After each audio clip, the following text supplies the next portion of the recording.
Halo semuanya, kembali lagi di mata kuliah Sistem Pengendalian Manajemen.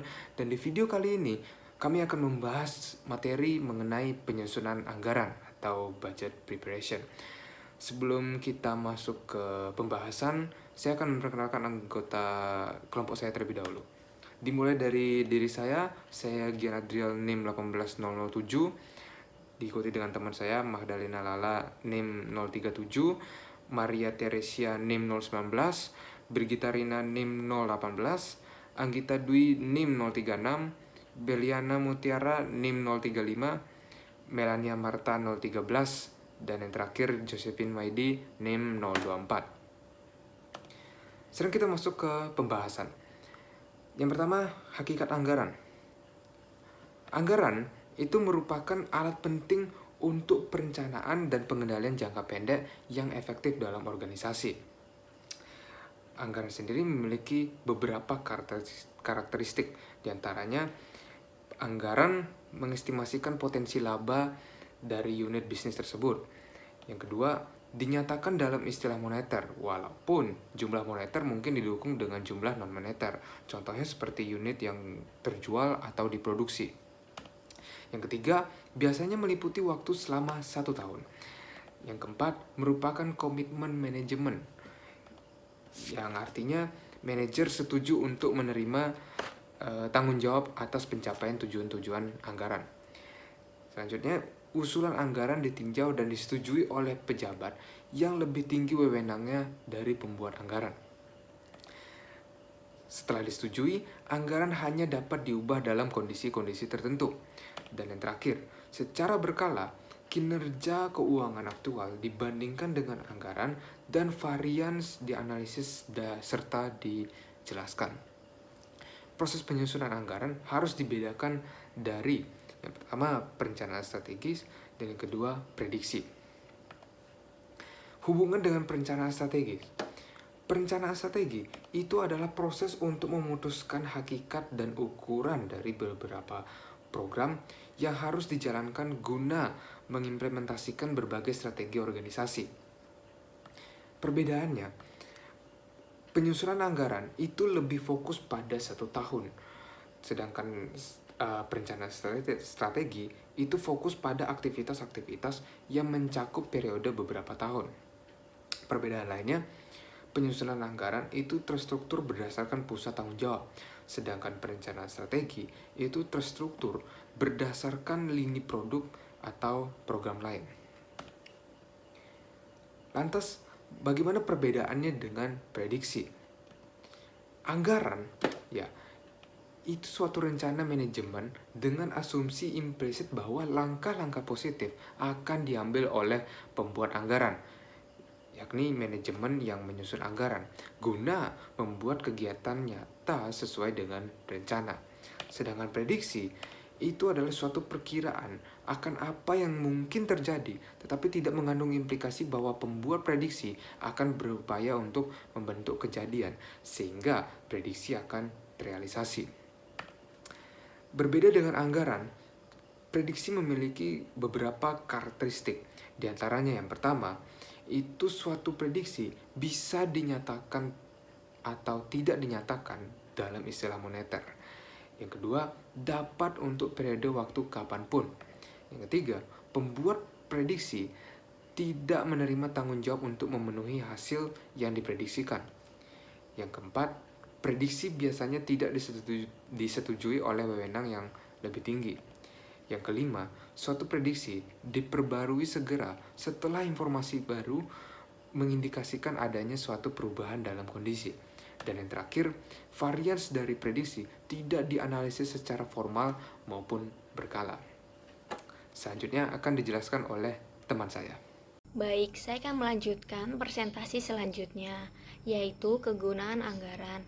Penyusunan anggaran operasi mempunyai 4 tujuan utama, yaitu yang pertama, untuk menyesuaikan rencana strategis. Yang kedua, untuk membantu mengkoordinasikan aktivitas dari beberapa bagian organisasi.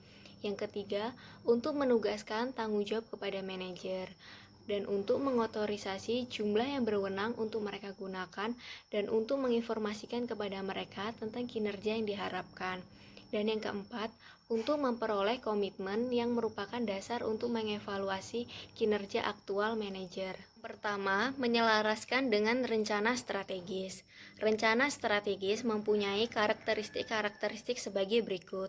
Yang pertama, dibuat pada awal tahun. Yang kedua, dikembangkan berdasarkan informasi terbaik yang tersedia pada saat itu. Yang ketiga, penyusunannya melibatkan relatif sedikit manajer dan dinyatakan dalam istilah yang relatif luas. Penyusunan anggaran menyediakan suatu peluang untuk membuat keputusan yang akan meningkatkan kinerja sebelum suatu komitmen dibuat untuk suatu cara operasi yang spesifik selama tahun tersebut. Yang kedua, koordinasi. Setiap manajer pusat tanggung jawab dalam organisasi berpartisipasi dalam penyusunan anggaran. Contohnya, organisasi lini mungkin saja mengasumsikan tingkat layanan yang lebih tinggi dari organisasi pendukung dibandingkan dengan apa yang direncanakan akan disediakan oleh organisasi tersebut. Selama proses penyusunan anggaran, berbagai inkonsistensi tersebut diidentifikasikan dan dicari solusinya. Yang ketiga, penugasan tanggung jawab. Anggaran yang telah disetujui memperjelas tanggung jawab dari setiap manajer. Anggaran memberikan wewenang kepada para manajer pusat tanggung jawab guna membelanjakan sejumlah tertentu uang untuk tujuan tertentu. Yang keempat, dasar untuk evaluasi kinerja. Anggaran mencerminkan suatu komitmen oleh pembuatnya dengan atasannya. Oleh karena itu, anggaran menjadi tolak ukur terhadap mana kinerja aktual dapat dinilai. Komitmen tersebut dapat berubah bila asumsi-asumsi yang mendasarinya juga berubah. Anggaran merupakan titik awal yang terbaik dalam sebuah menilai kinerja. Anggaran menugaskan tanggung jawab kepada setiap pusat tanggung jawab dalam organisasi. Pada tingkat puncak, rangkuman anggaran menugaskan tanggung jawab ke pusat laba individual. Dalam pusat laba, anggaran menugaskan tanggung jawab pada area fungsional seperti pemasaran. Dalam area fungsional, anggaran menugaskan tanggung jawab pada pusat tanggung jawab individual, seperti kantor penjualan regional dalam organisasi pemasaran. Selanjutnya yaitu kategori anggaran operasi. Dalam organisasi yang relatif kecil, terutama yang tidak mempunyai unit bisnis, keseluruhan anggaran mungkin hanya setebal 1 halaman saja. Tetapi, dalam organisasi yang lebih besar, ada halaman ringkasan dan ada halaman-halaman lain yang berisi rincian dari unit bisnis, ditambah penelitian dan pengembangan, serta beban umum dan administratif. Yang pertama, anggaran pendapatan. Anggaran pendapatan berisi proyeksi penjualan unit dikalikan dengan harga jual yang diperkirakan. Anggaran pendapatan merupakan anggaran yang penting, tetapi juga merupakan elemen yang dipengaruhi oleh ketidakpastian paling besar. Tingkat ketidakpastian berbeda antar perusahaan, dan dalam perusahaan yang sama, tingkat ketidakpastian adalah berbeda pada waktu yang berbeda. Anggaran biaya produksi dan biaya penjualan. Manajer produksi membuat rencana untuk memperoleh kuantitas bahan baku dan tenaga kerja, dan mungkin menyusun anggaran pembelian untuk barang-barang yang waktu pengirimannya atau waktu tunggunya lama. Misalnya seorang manajer produksi perusahaan roti XX mempersiapkan anggaran pembelian bahan-bahan roti. Nah, bahan baku dari roti tersebut adalah tepung terigu. Manajer produksi mengendaki memesan sebanyak 2 ton misalnya. Nah, penyusunan anggaran di sini digunakan untuk mempersiapkan dana yang dialokasikan untuk pembelian bahan baku. Juga untuk perusahaan tepung terigu tersebut perlu mempersiapkan tepung terigu yang akan dibeli sebanyak 2 ton, dan ini juga memerlukan waktu. Kemudian, manajer produksi juga mengembangkan jadwal produksi untuk memastikan bahwa sumber daya yang dibutuhkan guna menghasilkan kuantitas yang dianggarkan akan tersedia. Kemudian anggaran biaya yang dikembangkan oleh manajer produksi mungkin saja tidak untuk kuantitas produk yang sama seperti yang ditunjukkan dalam anggaran penjualan. Perbedaan tersebut menunjukkan tambahan atau pengurangan dari persediaan barang jadi. Selanjutnya adalah beban pemasaran. Beban pemasaran adalah beban yang dikeluarkan untuk memperoleh penjualan. Nah, sebagian besar dari jumlah yang tercantum dalam anggaran mungkin telah dikomitmenkan sebelum tahun tersebut dimulai. Di dalam beban pemasaran terdapat juga beban logistik. Nah, apa itu beban logistik? Beban logistik adalah beban-beban yang mencakup semua komponen biaya untuk aktivitas pergerakan barang dalam rangkaian proses rantai pasokan. Nah, biasanya beban logistik ini dilaporkan secara terpisah dari beban untuk mendapatkan pesanan. Beban-beban ini mencakup entry pesanan, pergudangan dan pengambilan pesanan, transportasi dari pabrik ke konsumen, serta penagihan piutang. Banyak perusahaan yang memasukkan beban logistik ini ke dalam anggaran pemasaran. Selanjutnya adalah beban umum dan administratif. Beban-beban ini merupakan beban dari unit-unit staf, baik di kantor pusat maupun di unit bisnis. Nah, secara keseluruhan, beban-beban ini merupakan biaya diskresioner, walaupun beban komponennya seperti biaya pembukuan dalam departemen akuntansi merupakan biaya teknik. Beban penelitian dan pengembangan. Anggaran penelitian dan pengembangan atau litbang menggunakan salah satu dari dua pendekatan atau kombinasi dari keduanya. Pendekatan yang pertama, yang menjadi fokus dari pendekatan pertama adalah jumlah total. Jumlah tersebut merupakan tingkat pengeluaran saat ini yang disesuaikan dengan inflasi, ataupun jumlah yang lebih besar dengan keyakinan bahwa lebih banyak uang yang diperbelanjakan pada saat yang tepat akan menghasilkan pendapatan yang besar pula. Kemudian pendekatan alternatif. Pendekatan ini mengagregasikan rencana pengeluaran dari setiap proyek yang disetujui, ditambah dengan cadangan untuk pekerjaan yang mungkin akan dilaksanakan walaupun saat ini belum teridentifikasi. Lalu apa saja sih kegiatan-kegiatan yang dapat menimbulkan adanya beban penelitian dan pengembangan? Contoh kegiatan-kegiatan tersebut yang pertama adalah kegiatan penelitian. Pencarian alternatif bahan baku dan peralatan. Nah, hal ini digunakan untuk menanggulangi masalah, misalnya jika pemasok tepung terigu yaitu PTX tidak dapat memasok bahan baku sebanyak 2 ton. Nah, kita sudah menemukan pemasok lain yang dapat memasok perusahaan kita sehingga perusahaan roti tersebut dapat tetap berproduksi dengan pemasok yang lain. Nah, alternatif bahan baku ini juga perlu diseleksi agar menghasilkan kualitas produk yang sama juga. Jadi, alternatif pemasok-pemasok tersebut juga perlu diseleksi. Hal ini juga menimbulkan biaya produksi, walaupun berskala kecil atau dalam tanda kutip uji coba. Kemudian ada juga perumusan desain, misalnya desain kemasan seperti itu. Kemudian contoh kegiatan pengembangan, desain peralatan yang melibatkan teknologi baru. Nah, itu termasuk pengembangan dari teknologi lama menuju teknologi baru. Kemudian pengujian sistem yang baru diperbaiki. Misalnya perusahaan menggunakan sistem baru. Nah, itu juga perlu biaya seperti biaya uji coba seperti itu. Nah, maka dari itu untuk perusahaan merekrut atau memilih tenaga ahli untuk melakukan penelitian dan pengembangan juga merupakan hal yang sulit karena cukup memakan waktu dan juga biaya. Yang terakhir adalah pajak penghasilan. Meskipun baris paling bawah adalah pendapatan setelah pajak penghasilan, beberapa perusahaan tidak mempertimbangkan pajak penghasilan dalam penyusunan anggaran untuk unit bisnis. Hal ini disebabkan karena kebijakan pajak penghasilan ditetapkan di kantor pusat. Materi selanjutnya yaitu anggaran-anggaran lain. Yang pertama adalah anggaran modal.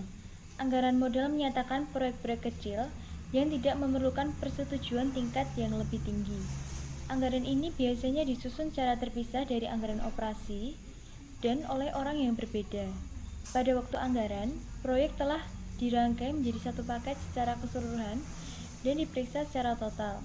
Mungkin saja ternyata jumlah totalnya melampaui jumlah yang ingin dikeluarkan oleh perusahaan untuk mengeluarkan modal. Jika demikian halnya, maka beberapa proyek dihapus dari anggaran, beberapa lagi dikurangi ukurannya, dan lainnya ditunda. Selanjutnya adalah anggaran neraca. Anggaran neraca menunjukkan implikasi neraca dari keputusan-keputusan yang telah tercakup dalam anggaran operasi maupun anggaran modal. Secara keseluruhan, Anggaran raja bukanlah alat pengendalian manajemen, namun beberapa bagiannya memang bermanfaat untuk pengendalian. Manajer operasi yang dapat memengaruhi tingkat persediaan, piutang usaha, ataupun utang usaha seringkali dianggap bertanggung jawab atas tingkat dari pos-pos tersebut. Selanjutnya yaitu anggaran laporan arus kas. Anggaran laporan arus kas menunjukkan berapa banyak uang yang dibutuhkan selama tahun tersebut yang akan dipasok oleh laba ditahan dan berapa banyak jika ada yang harus diperoleh dari pinjaman atau dari sumber-sumber luar lainnya. Hal ini tentunya adalah penting untuk perencanaan keuangan. Sebagaimana diindikasikan oleh namanya, laporan arus kas menunjukkan arus kas masuk dan keluar selama tahun itu. Biasanya dibuat per kuartal. Selain itu, bendaharawan memerlukan estimasi atas kebutuhan bulanan atau bahkan lebih pendek lagi sebagai dasar untuk merencanakan jenis kredit dan pinjaman jangka pendek. Materi selanjutnya yaitu manajemen berdasarkan tujuan. Tujuan keuangan di mana manajemen bertanggung jawab untuk pencapaiannya selama tahun anggaran ditetapkan dalam anggaran yang telah dijelaskan di atas. Implisit dalam jumlah anggaran juga terdapat tujuan-tujuan tertentu. Membuka kantor penjualan baru, memperkenalkan lini produk baru, melatih kembali pegawai, memasang sistem komputer baru, dan seterusnya. Beberapa perusahaan membuat sasarannya menjadi eksplisit. Proses melakukan hal tersebut disebut sebagai manajemen berdasarkan tujuan dalam literatur. Tujuan dari setiap pusat tanggung jawab dinyatakan dalam istilah kuantitatif di mana mungkin. Dan seperti dalam kasus dengan jumlah yang dianggarkan, diterima oleh manajer pusat tanggung jawab. Jika tujuan non-keuangan dapat dinyatakan dalam angka, maka tujuan tersebut dapat berguna untuk memotivasi manajer dan dalam menilai kinerja mereka. Selanjutnya adalah proses penyusunan anggaran. Yang pertama, organisasi. Departemen anggaran yang secara umum melaporkan kepada controller korporat mengenai arus informasi dari sistem pengendalian anggaran. Departemen anggaran melakukan beberapa fungsi berikut ini. Yang pertama, menerbitkan prosedur dan formulir untuk menyusun anggaran. Yang kedua, mengordinasikan dan menerbitkan setiap tahunnya asumsi-asumsi dasar tingkat korporat yang akan menjadi dasar untuk anggaran. Yang ketiga, memastikan bahwa informasi disampaikan dengan semestinya antar unit organisasi yang saling terkait. Yang keempat, memberikan bantuan bagi pembuat anggaran dalam penyusunan anggaran mereka. Yang kelima, menganalisis anggaran yang diajukan dan memberikan rekomendasi pertama kepada pembuat anggaran dan kemudian kepada manajemen senior. Yang keenam, menangani proses pembuatan revisi anggaran selama tahun tersebut. Yang ketujuh, mengordinasikan pekerja dari departemen anggaran di eselon-eselon yang lebih rendah, misalnya unit bisnis dari departemen anggaran. Yang kedelapan, yang terakhir, menganalisis kinerja yang dilaporkan terhadap anggaran, menginterpretasikan hasilnya, dan membuat laporan ringkasan untuk manajemen senior.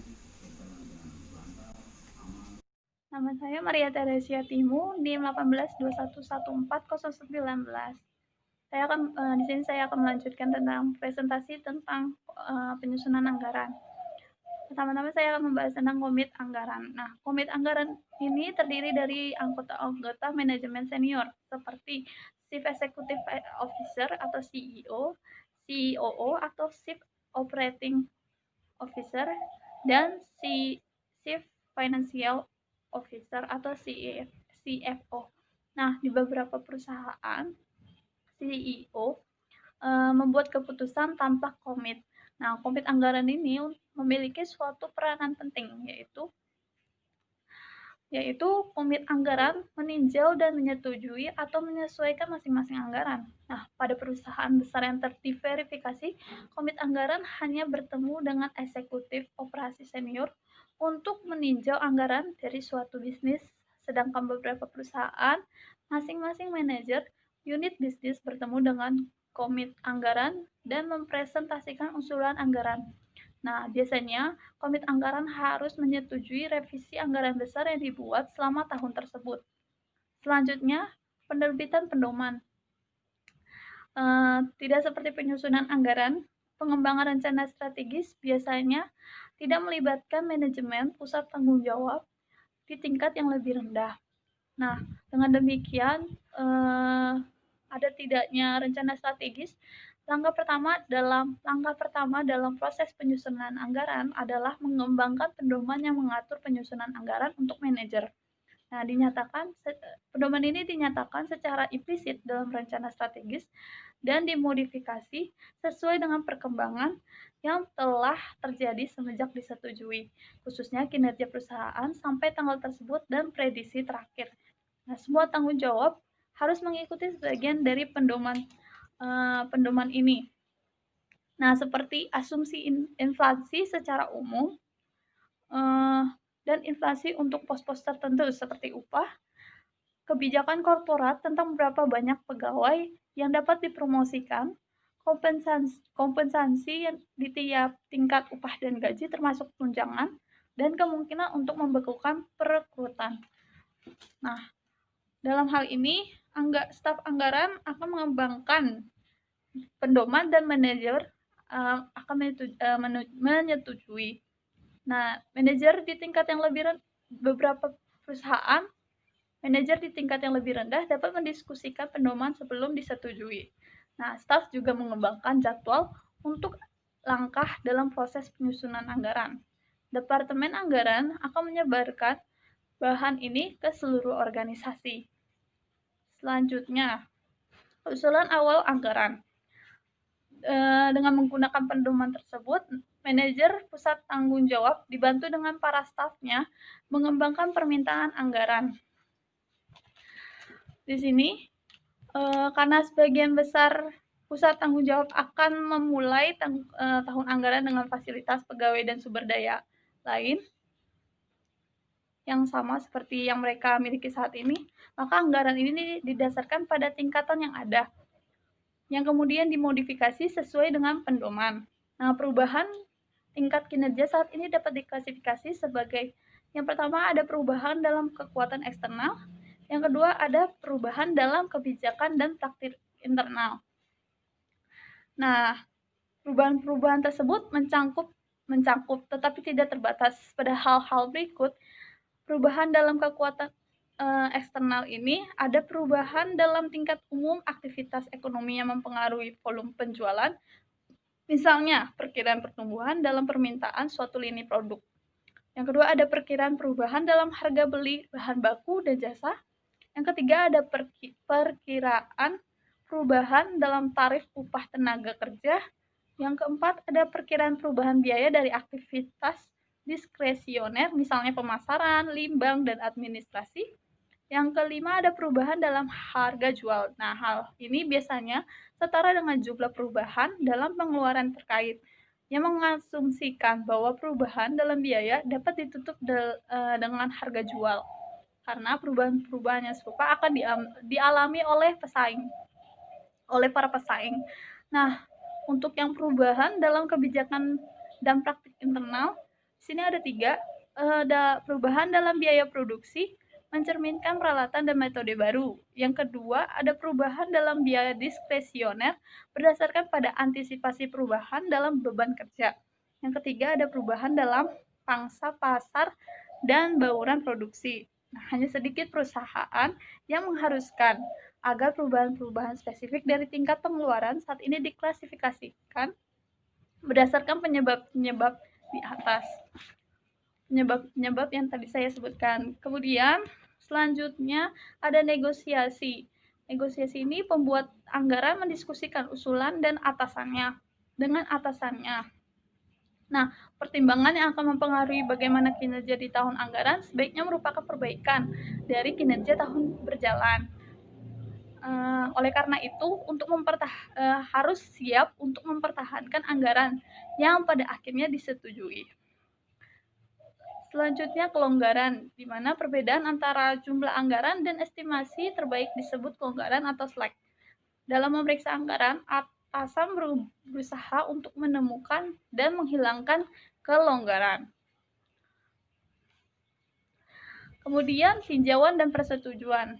Nah, tinjauan dan persetujuan ini, usulan anggaran diajukan melalui beberapa tingkatan yang berjenjang dalam organisasi. Ketika usulan mencapai puncak, maka analisis mengumpulkan potongan-potongan tersebut bersama-sama dan memeriksa totalnya. Sebagiannya analisis mempelajari konsistensi dan sebagian lagi pemeriksa mempertanyakan apakah anggaran tersebut akan menghasilkan laba yang memuaskan. Kemudian persetujuan terakhir direkomendasikan oleh komite anggaran kepada CEO. Nah, CEO ini juga menyerahkan anggaran yang telah disetujui kepada Dewan Direksi untuk disahkan. Hal ini terjadi pada bulan Desember, tepat sebelum awal tahun anggaran. Selamat siang, perkenalkan nama saya Josephine Maiti. Di sini saya akan menjelaskan mengenai revisi anggaran. Salah satu pertimbangan utama dalam penyusunan anggaran adalah prosedur untuk merevisi anggaran telah disetujui. Jelasnya, jika dapat direvisi sesuai dengan keinginan pembuat anggaran, maka tidak ada gunanya meninjau atau menyetujui anggaran di awal. Di lain pihak, jika asumsi anggaran ternyata menjadi tidak realistis, sehingga perbandingan angka aktual terhadap anggaran adalah tidak berarti, maka revisi anggaran mungkin diinginkan.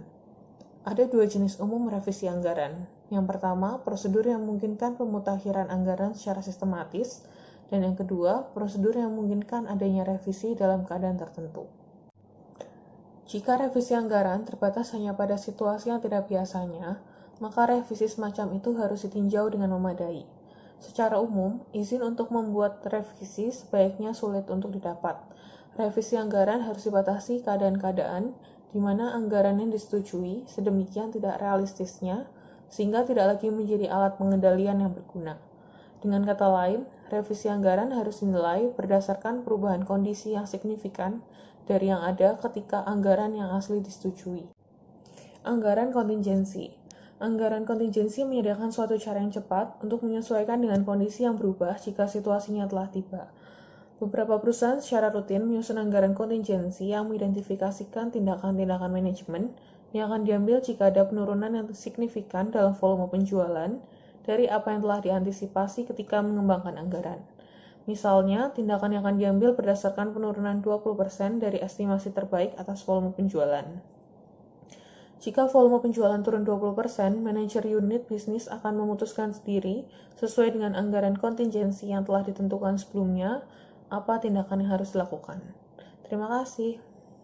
Perkenalkan, nama saya Anggita Dwi Ardani, NIM 18211436.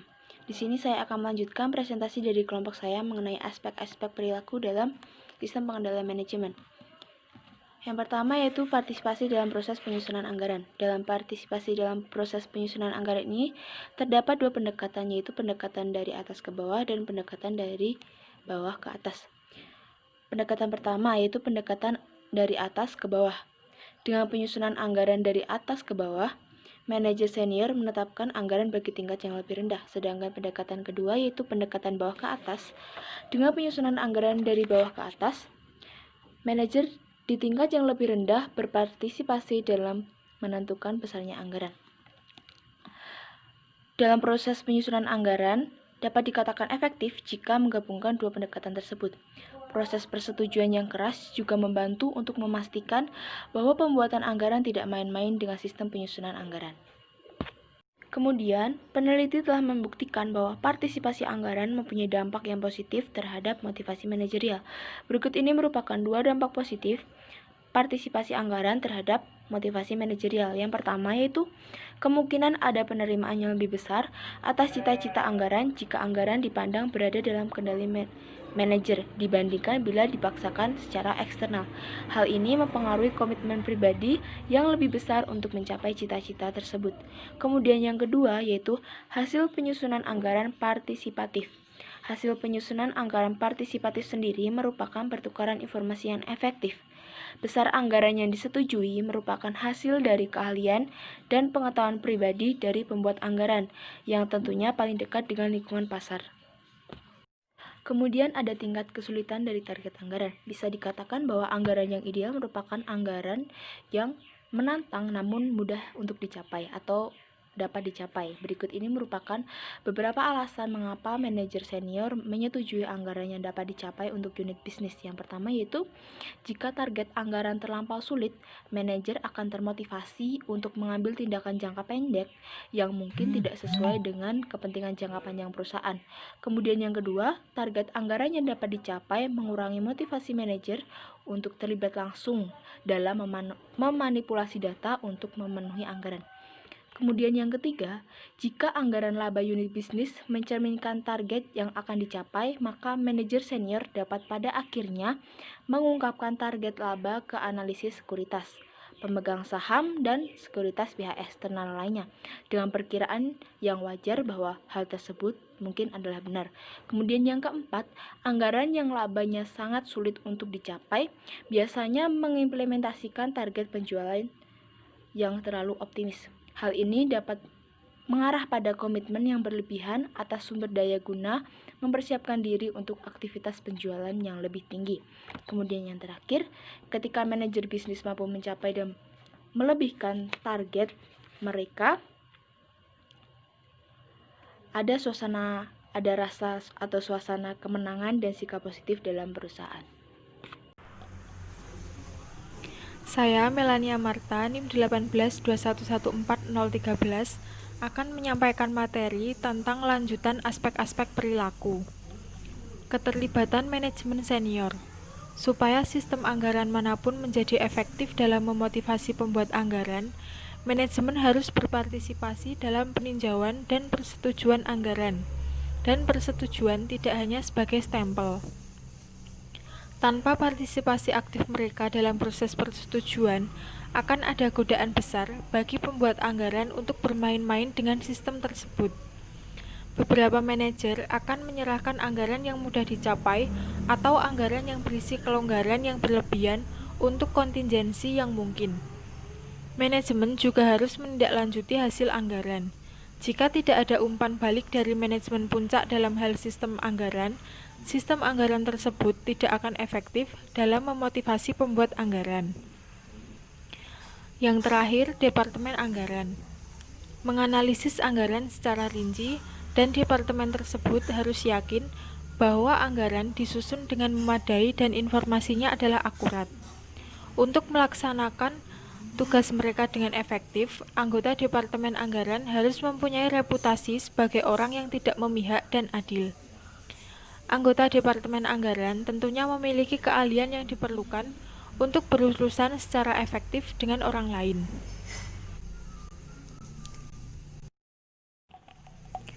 Yang selanjutnya, teknik-teknik kuantitatif. Simulasi, suatu metode yang membangun sebuah model dari situasi real dan kemudian memanipulasi model ini sedemikian rupa untuk mengambil kesimpulan tentang situasi real. Dengan simulasi komputer, manajemen senior dapat menanyakan dampak dari berbagai jenis perubahan yang berbeda dan menerima jawabannya seketika. Hal ini memberikan peluang kepada manajemen senior untuk berpartisipasi lebih penuh dalam proses penyusunan anggaran. Yang terakhir, estimasi probabilitas.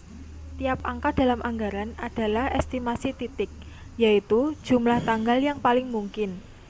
Contoh estimasi penjualan dinyatakan dalam jumlah unit tertentu dari setiap jenis produk yang akan dijual. Estimasi titik perlu untuk tujuan pengendalian. Namun, untuk tujuan perencanaan, suatu rentang dari hasil-hasil yang mungkin bisa lebih menolong. Setelah anggaran disetujui secara tentatif, dapat menggunakan model komputer untuk mensubstitusi distribusi profitabilitas untuk setiap estimasi titik penting. Model ini kemudian dijalankan beberapa kali dan distribusi probabilitas dari perkiraan laba dapat dihitung dan digunakan untuk tujuan perencanaan.